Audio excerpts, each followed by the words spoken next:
En esta ocasión tenemos a un invitado más aquí en el estudio. Les presento a todos ustedes al doctor Reni y en esta ocasión viene a platicarnos de un tema que ahorita lo estamos desmenuzando aquí en el corte comercial, pero en casita vamos a abordar el tema de la cavidad oral. Es prácticamente cáncer nos estaba comentando ahorita, cáncer en la boca o algo así.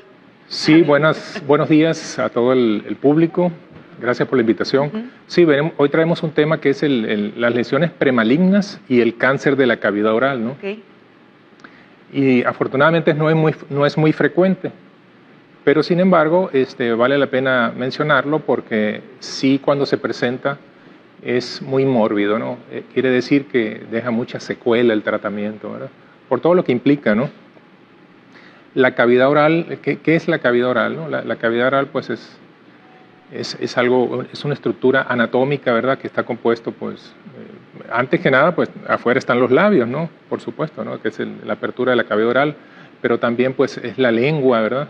El piso de la boca, el paladar, los carrillos, los rebordes alveolares, como ustedes ven, son estructuras bastante complejas. Ahí podemos ver una gráfica, ¿verdad? De todas las partes que componen la cavidad oral, ¿no?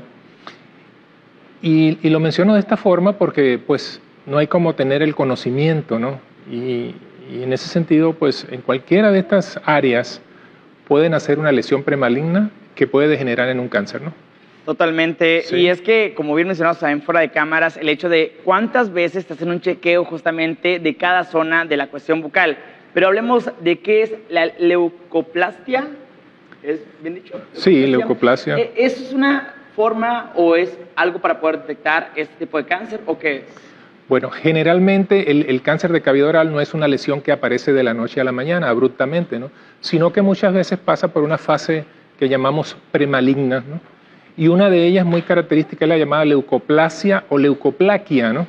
Que son lesiones blancas, leuco quiere decir blanco, ¿verdad? Leucocitos, por ejemplo, glóbulos blancos.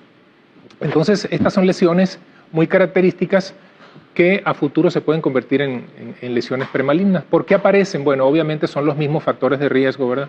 Tiene que ver el tabaquismo, el alcoholismo, algunos virus, como el virus del papiloma humano, ¿verdad? Y estas lesiones, entonces, es importante detectarlas porque hay que resolverlas, ¿verdad? No confundirlas con la cándida, con las infecciones por hongos, que son muy similares. Nada más la diferencia es que si tú le frotas con una gasita, se desprende digamos lo blanco, en la leucoplaquia no, y esto es algo importante, ¿no?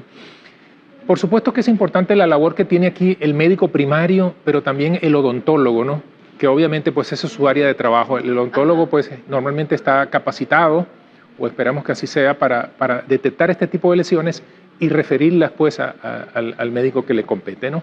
Entonces tenemos la leucoplaquia, como ustedes ven, pues muy representativa la lesión, es una lesión que te aparece en cualquier parte de la mucosa, en la lengua, en el paladar, etc. ¿Y es visible, doctor? Y es visible, correcto. Okay. ¿Dolorosa? Visible. No, es asintomática, ¿no? ¿Y eso empieza sí a crecer, o sea, empieza de pequeña, empieza a tener esto más tamaño? Va creciendo, sin duda, va creciendo. Y es importante que la tengan pues, en el conocimiento, ya la tienen, de hecho, ¿verdad?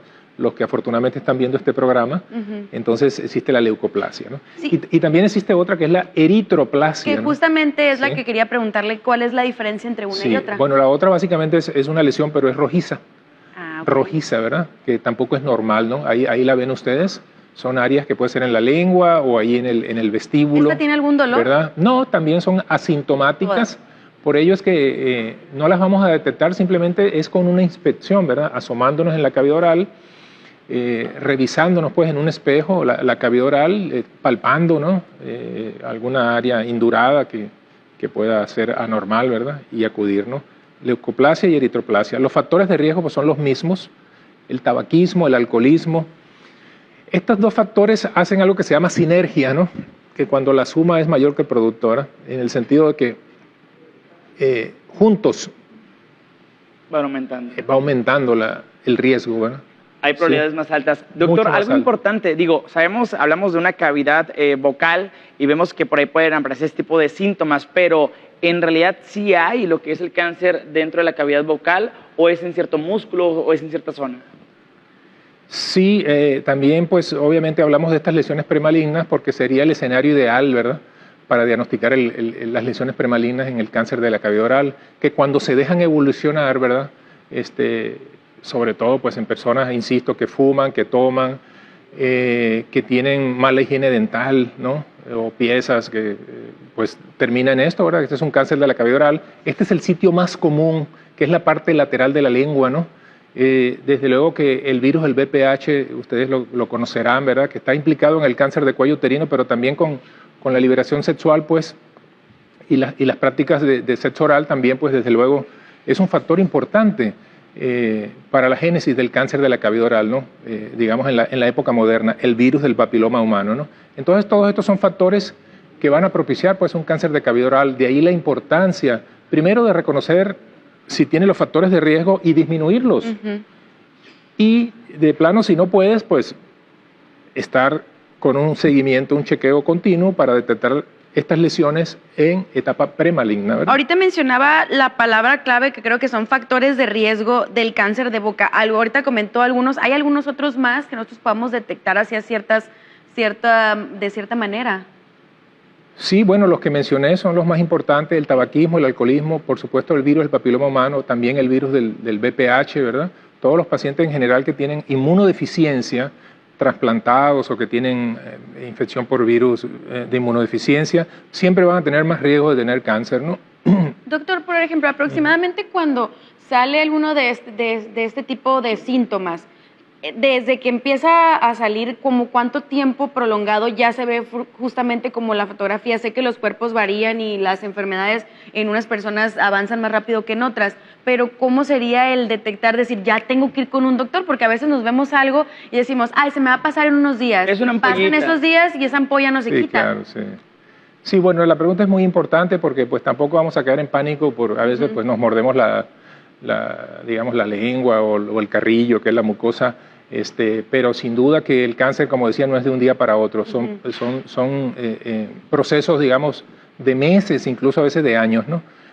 Por ello la importancia pues de esta breve presentación, que yo sé que con una persona que impactemos y que tome esa conciencia podemos pues salvar vidas, ¿no? Porque cuando ya el cáncer se presenta en esa etapa en que lo vimos ahí, que la imagen pues no es muy agradable, pero es necesaria porque eso es una toma de conciencia en el sentido de que estas son lesiones que luego mandan hijos, las que llamamos metástasis al cuello o a otros órganos, y el tratamiento pues es muy difícil. Incluso hay pacientes que no podemos rescatar o que quedan con mucha secuela porque hay que quitar la mitad de la lengua, por ejemplo, ¿no? Ok. ¿Verdad? Doctor, siempre que hablamos de la cuestión del cáncer, siempre lo hemos reflejado como una alerta. Si bien es cierto, sí hay que ocuparnos y no preocuparnos tanto, pero la cuestión del cáncer también decimos que puede ser hereditario. En el caso del cáncer de la cavidad bucal, ¿es hereditario o no sucede así? Bueno, no, realmente no hay síndromes asociados, ¿no? No hay síndromes asociados, son muy pocos, y realmente los factores determinantes aquí, digamos, son los hábitos de vida, ¿no? El fumar, el tomar, la infección por el virus del papiloma humano, la mala higiene bucal, piezas dentarias en mal estado, y en algunas otras culturas, afortunadamente no es el caso, donde fuman, digamos, con el fuego hacia adentro, okay, por ejemplo, o mastican hojas de betel allá por Egipto, y eso también aumenta el riesgo, pero no es la costumbre por estas latitudes, ¿no? Y ahorita ya si a una persona se le diagnostica y se lleva todo este procedimiento, ¿hay alguna manera hay algún tratamiento? Sí, claro, hay tratamientos. Las lesiones premalignas, pues el tratamiento es muy sencillo, ¿verdad? Y en el caso del cáncer, pues originalmente o inicialmente, mejor dicho, el tratamiento es quirúrgico. Ya cuando son etapas muy avanzadas, lamentablemente el tratamiento ya es médico, con quimioterapia, radioterapia, y obviamente pues las secuelas son mucho mayores, ¿no? Porque pues irradiar todo el área de cabeza y cuello te produce resequedad, por ejemplo, ya no produce saliva, te deteriora lo que es la dentadura, incluso puede morir el hueso por la radioterapia. O sea, hay una serie de complicaciones que creo que es importante mencionarlas porque lo ideal sería que los pacientes no llegaran en esos estados clínicos, ¿no? Y esto, por supuesto, tiene que ver con información, con toma de conciencia, con conocer Obviamente que esta lesión existe y por supuesto lo hemos siempre repetido con políticas públicas a nivel de lo que es la salud diseñadas pues a capacitar tanto al personal médico como al personal de enfermería en la detección temprana de estas lesiones, ¿no? Doctor Reni del Valle, cirujano oncólogo, qué placer y aprender un poquito más y sobre todo tomar conciencia en esta ocasión justamente hablando de los hábitos, los cuales pueden llegar a tener una afectación como un cáncer en la cavidad bucal. Para más información, aquí aparece el contacto justamente del doctor Reni para que se puedan reportar cualquier duda, aclaración o bien atenderse de momento. Ahí está disponible. Doctor, muchísimas gracias. Gracias a ustedes. Es un gusto estar. Nosotros nos damos un corte y volvemos al mejor día.